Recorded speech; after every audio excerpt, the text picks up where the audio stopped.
Good morning, students. Today lesson second, Raskhan. Raskhan कवि द्वारा रचित सवैये जो कक्षा 9th में काव्य खंड के अंतर्गत सेकंड अध्याय में आते हैं। कवि रसखान का जीवन परिचय। रसखान का जन्म दिल्ली के निकट सन 1548 में माना जाता है। इनका असली नाम सर सैयद अहमद था। वे कृष्ण के परम भक्त थे और वैष्णव संत गोस्वामी विट्ठल नाथ से इन्होंने दीक्षा ग्रहण करके कृष्ण की प्रिय ब्रजभूमि में रहने लगे थे और कृष्ण भक्ति की कविताएं करते करते सन 1628 में इनकी मृत्यु हुई थी। रसखान के दो ग्रंथ थे, सुजान रसखान और प्रेम वाटिका। रसखान की रचनाएं मुख्यतः कृष्ण और उनकी भक्ति को समर्पित है। कृष्ण के मनोहर रूप, ब्रज की महिमा, कृष्ण की प्रेम लीलाएं आदि उनके मुख्य विषय रहे हैं और रसखान जी का प्रिय छंद सवैया रहा है, जो वर्णिक छंद होता है और 4 लाइनों का होता है। रसखान कृष्ण की लीला ब्रजभूमि और वृंदावन और मथुरा की प्रत्येक वस्तु से प्रेम करते थे, क्योंकि उनका संबंध उनके आराध्य देव श्री कृष्ण से था। वे मनुष्य, पशु, पक्षी सबसे प्रेम करते थे। गोवर्धन जो भी ब्रज में हैं, वहाँ के मनुष्य, पशु, पक्षी जो भी हैं, सबके प्रति उन्हें अपार स्नेह था। गोवर्धन पर्वत का पत्थर तक वो बनना चाहते हैं, आगे आपको कविता के माध्यम से पता लगेगा। तो इस तरह से रसखान एक ऐसे मुस्लिम कवि थे जो पूरी तरह से भगवान कृष्ण भक्ति के प्रति समर्पित थे और आज भी उनका गोकुल ग्राम में उनकी समाधि है। उनके द्वारा रचे गए सवैये ध्यान से सुने। मानस हो तो वही रसखान, बसों ब्रज गोकुल गाँव के ग्वारन, जो पशु हों तो बस कहा बस मेरो, चरो नित्य नंद की धेनु मझारन। पाहन हो तो वही गिरि को, जो धरे हो छत्र पुरंदर कारण, जो खग हो तो बसेरो करो, मिली कालिंदी कोल कदम्ब की डारन। रसखान कवि कृष्ण भूमि, ब्रजभूमि के प्रति अपना प्रेम प्रकट करते हुए कहते हैं कि हे ईश्वर, मानस हो तो वही रसखान। यदि मैं अगले जन्म में भी मनुष्य बनूं तो रसखान नाम से ही बनूं और ब्रज के गोकुल गलियों के ग्वालों के साथ मेरा जीवन निर्वाह हो। बसों ब्रज गोकुल गांव के ग्वालन। बसों माने रहूं। ब्रज एक क्षेत्र है जहां कृष्ण जी रहते थे, वहां गोकुल नाम का गांव है और उस गांव के ग्वालों के बीच में ही में मुझे नया मनुष्य का जन्म मिले, ऐसी उनकी ईश्वर से प्रार्थना है। जो पशु हों तो कहा बस मेरो, आगे वो कहते हैं यदि किसी कारण से मुझे पशु योनि में जन्म मिल जाए तो इस पर भी मेरा कोई बस नहीं है, क्योंकि जन्म तो विधाता का काम है देना और जन्म हमें विधाता ही देता है। कहा भी जाता है जातक से ही ध्रुव मृत्यु, जन्म लेने से पहले मृत्यु निश्चित हो जाती है और मृत्यु होने से पहले जन्म निश्चित हो जाता है। ये गीता में ऐसा कहा गया है।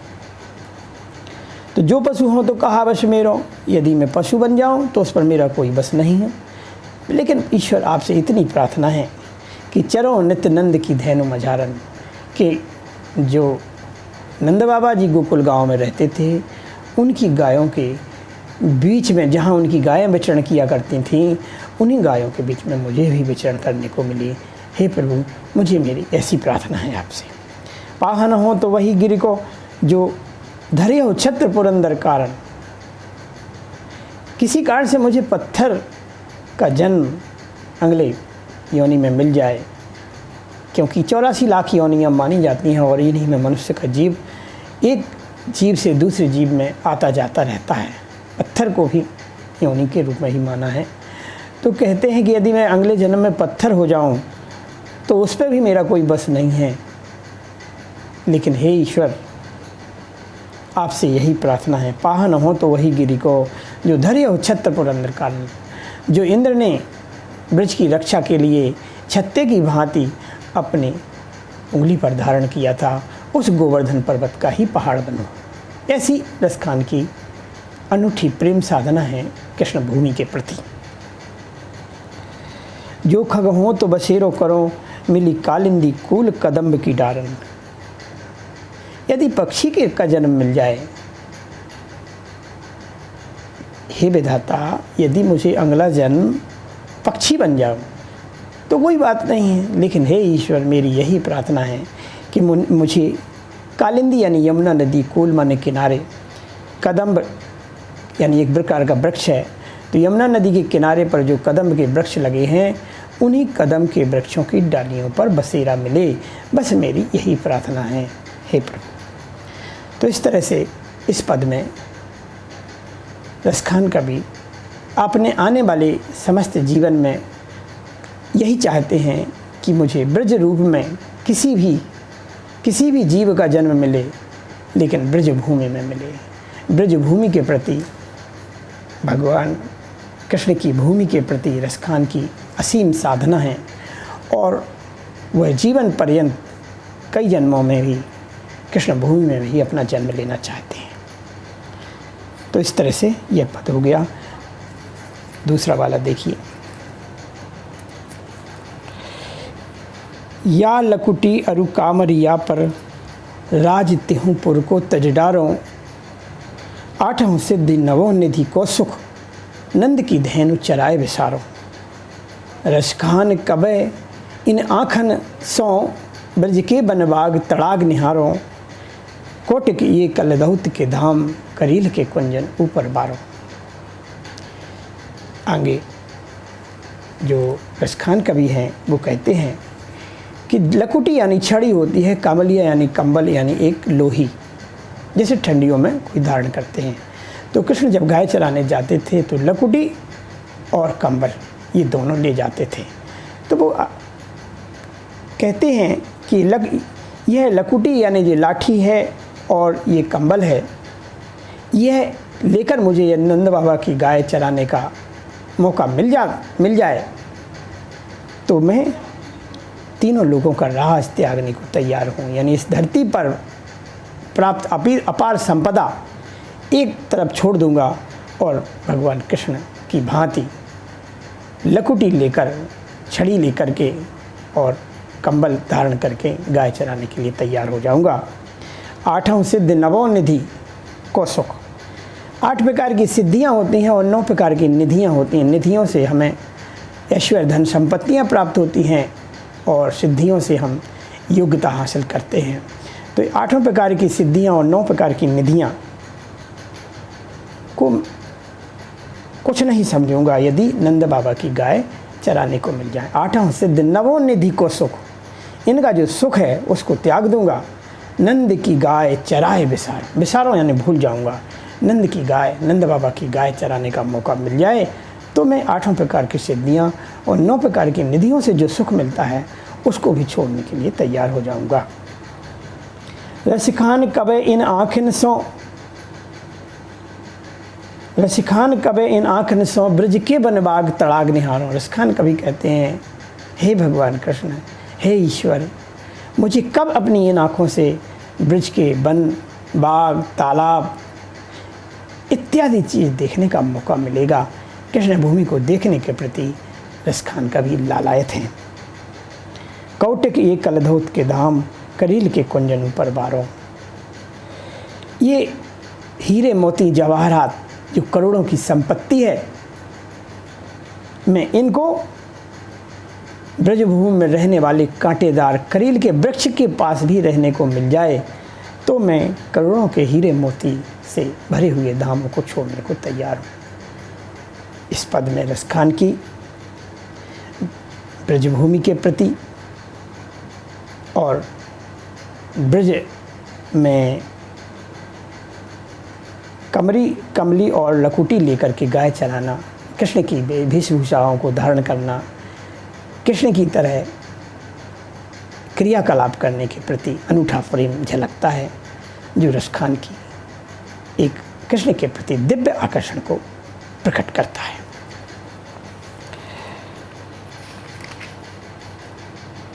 मोर पखा सिर ऊपर रखी हों, गुंज की माल गरे पहरूंगी, ओढ़ी पीताम्बर ले लकुटी बन गोधन ग्वारन संग फिरूंगी। अगला सवैया है कि एक गोपी दूसरी गोपी से कहती है, हे गोपी, मैं मोरों के पंखों को अपने सिर पर धारण करने को तैयार हूँ, गुंज की माला पहनने को तैयार हूँ, पीताम्बर और लकुटी लेकर के गायों के पीछे चलने को तैयार हूँ। भाव तो सोई मेरो रसखान, सो तेरे कही सब स्वांग करूँगी। जो भाव तो मोहि मेरो रसखान, रसखान कभी कहते हैं कि गोपियाँ कहती हैं जो भी कृष्ण को प्रिय है वह सब स्वांग करने को मैं तैयार हूँ, पर या मुरली मुरलीधर की अधरा न धरी अधरा न धरूँगी। लेकिन जो ये मुरली है, बांसुरी है, ये मैं अपने अधरों पर धारण नहीं करूँगी, क्योंकि ये कृष्ण के अधरों पर। मुरली के प्रति यहाँ गोपियों की ईर्ष्या प्रकट होती है, क्योंकि मुरली बजाने से कृष्ण बांसुरी बजाने में लीन हो जाते हैं, तो गोपियों से बात करने का उनको मौका नहीं मिलता है, जिस कारण से गोपियाँ मुरली से ईर्ष्या करने लगती हैं। इस प्रकार की ईर्ष्या को सौतिया डाह कहते हैं, जो कि निर्जीव बांसुरी के प्रति गोपियों को ईर्ष्या हो जाती है। वो कहती हैं कि हम सब कुछ कृष्ण के सभी श्वांग, सभी उनके रूप को धारण करने को तैयार हैं, लेकिन यह बांसुरी जो कृष्ण के अधरों पर रखी रही, अधर माने ओष्ठ होते हैं, ओष्ठों पर रखी रही, अब हम इनको अपने ओष्ठों पर रखने को तैयार नहीं हैं। इस तरह से गोपियों के अंतर कृष्ण के असीम प्रेम के कारण से बांसुरी के प्रति एक सौतिया डाह उत्पन्न होता है, जो कि इस पाठ का, इस पद्य का बहुत ही अच्छा उदाहरण है, अनूठा उदाहरण है।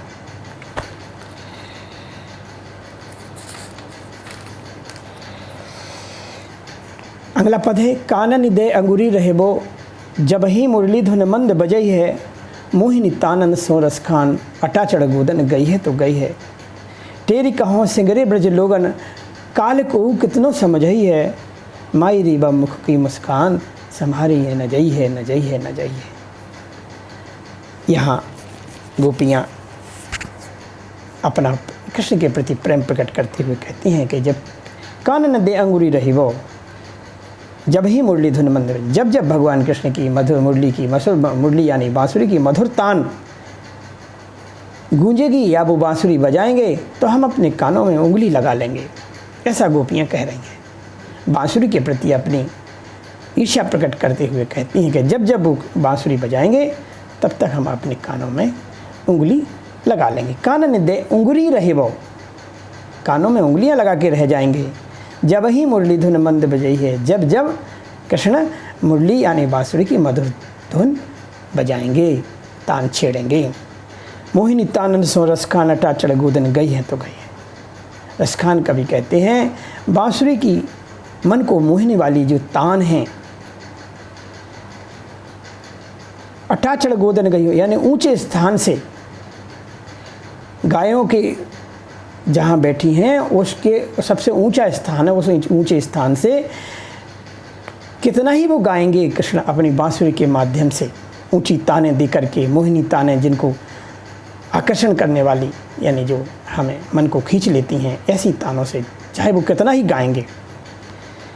तेरी कहों सिंगरे ब्रज लोगन, काल को कितनों समझेंगे, और सारे ब्रज के लोगों को समझा देंगे कि कोई बांसुरी को नहीं सुनना, लेकिन एक सखी काल को कितनों समझाइए, काल कोई मुझे कितना ही समझाएगा, आने वाले कल को मैं नहीं जाऊंगी। ऐसे गोपियाँ एक दूसरे से कहती हैं, लेकिन माई रीवा मुख की मुस्कान, संभारी है न जाइए न जाइए।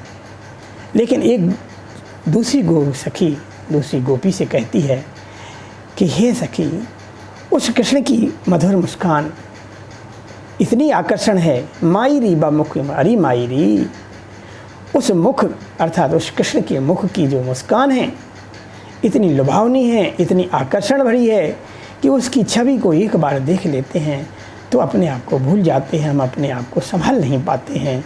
संभाली न जाइए न जाइए न जाइए, किसी भी स्थिति में हम अपने आप को संभाल नहीं पाते हैं और कृष्ण के प्रति आकर्षित हो ही जाते हैं। उस दिव्य बांसुरी की दिव्य तान में ऐसा आकर्षण है कि हम अपने आप को नहीं संभाल पाते हैं। इस तरह से इस चारों सवैयों का हमने जो भावार्थ है प्रकट कर दिया है। इन्हें बार बार सुने और किसी कारण से किसी शब्द में आपको समस्या होती है तो हमसे पूछ लें।